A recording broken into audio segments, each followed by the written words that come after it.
9 நாட்கள் குடும்ப சமேதராக விநாயகர் சதுர்த்தி அங்கே கொலுவிற்றிருப்பார். சித்தி முக்தியோடு பிள்ளைகளோடு நவராத்திரி கண்டு அவர் குடும்பமாக இருந்து விசர்ஜன் என்று 10ஆம் நாள் 11ஆம் நாள் அவர் குடும்பத்தை விட்டு பிரிந்து செல்வதாக ஒரு ஐதீகம். அவர் பிரம்மச்சரியம் காப்பதாக ஒரு ஐதீகம். அவருக்கு திருமணமானதாக ஒரு ஐதீகம். அவர் குடும்பத்தோடு இருப்பதாக, வருடத்தில் ஒரு முறை அவர் குடும்பத்தோடு இருப்பதாக ஐதீகம். இவ்வாறு அனைத்து விதமான செல்வங்களையும் வழங்கக்கூடியவர். அவருக்கு அருகம்புல் மாலை அணிவித்து சின்ன மஞ்சளில் ஒரு பிள்ளையாரை பிடித்து வைத்து அதற்கு குங்குமங்கள் இட்டு அந்த பிள்ளையாரை கொண்டு பூஜை செய்வது குடும்பங்களில் வழக்கம். அன்று கொழக்கட்டை பிரசாதம் செய்வது நமது வழக்கம். இன்னும் விநாயகப் பெருமாளை அனுஷ்டிப்பதற்கு பூஜை செய்வதற்கு வருடம் முழுவதும் விநாயகப் பெருமாளுக்கு பூஜை செய்யலாம். இந்த ஆவணி மாதம் வரக்கூடிய சதுர்த்தி திதி பிறந்த நாளாக அனைவராலும் ஏற்றுக்கொள்ளப்பட்டு கொண்டாடப்படுகின்றது. ஆனாலும் நமது இல்லங்களில் வருடம் முழுவதும் இந்த விநாயகர் சதுர்த்தியை நாம் சிறப்பாக கொண்டாடுவதற்கு 11 விதமான பூஜைகள் விநாயகருக்கு உண்டு.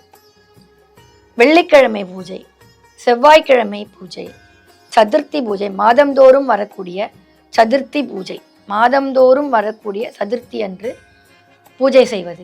செவ்வாய்க்கிழமைகளில் அன்று பூஜை செய்யும் பொழுது செவ்வாய் தோஷம் உள்ளவர்களுக்கு அந்த தோஷம் நிவர்த்தி ஆகின்றது. செவ்வாய் தோஷம் நிவர்த்தி ஆகின்றதாக ஒரு ஐதீகம்.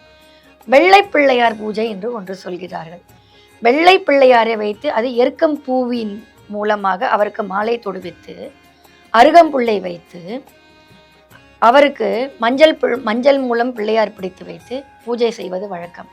அவ்வாறு பூஜை செய்யும்போது புத்திர பாக்கியம் வருகின்றது என்று ஒரு ஐதீகம். சந்தானம் பாக்கியம் கிடைப்பதற்காக வெள்ளை பிள்ளையாரை வைத்து பூஜை செய்வது, சந்தான பாக்கியத்திற்காக ஒரு பூஜை, செவ்வாய் தோஷம் நிவர்த்தி அடைவதற்காக ஒரு பூஜை, நவகிரக தோஷம் நிறைவேறுவதற்காக ஒரு பூஜை, குழந்தை பாக்கியத்திற்காக ஒரு பூஜை, செல்வங்கள் வேண்டும் என்று செல்வங்களை அனுஷ்டிப்பதற்காக ஒரு பூஜை.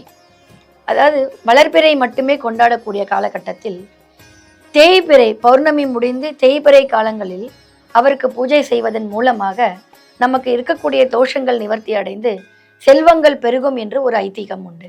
ஆகையினால் அவ்வாறு ஒரு பூஜை உண்டு விநாயகப் பெருமானுக்கு. இவ்வாறு விநாயகப் பெருமானுக்கு 11 விதமாக பூஜைகள் செய்து அஷ்டலக்ஷ்மி என்று நாம் கொண்டாடப்படக்கூடிய மகாலட்சுமியிடம் இருக்கக்கூடிய தைரியலக்ஷ்மி, வீரலக்ஷ்மி, கஜலக்ஷ்மி, தானியலக்ஷ்மி, சந்தானலக்ஷ்மி, தைரியலக்ஷ்மி,